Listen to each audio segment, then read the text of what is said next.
Magandang umaga po, Luzon, Visayas, Mindanao, mga OFW, shout out po. Magluto po muna ako ng paksiw na pork, karning baboy.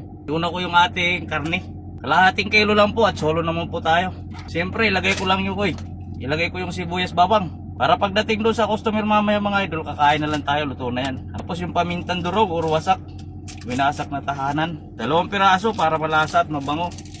At imikos-mikos ko lang mga idol, hindi ko nasasabawan. Yung katas niya, tapos kaunting asin. Kaunting asin lang at maalat na po yung magic sarap. Mikos-mikos lang. Ayos na po yan. Siyempre pag paksiw mga idol, hindi mawawala yung suka. May sili. Napakabango po ng suka, singaw pa lang ng suka. Ayos na. Okay na yan. Takpan na natin. Pagkasalangan nito, diretso na tayo sa customer. Ito po yung car charger. Yung ating mini rice cooker.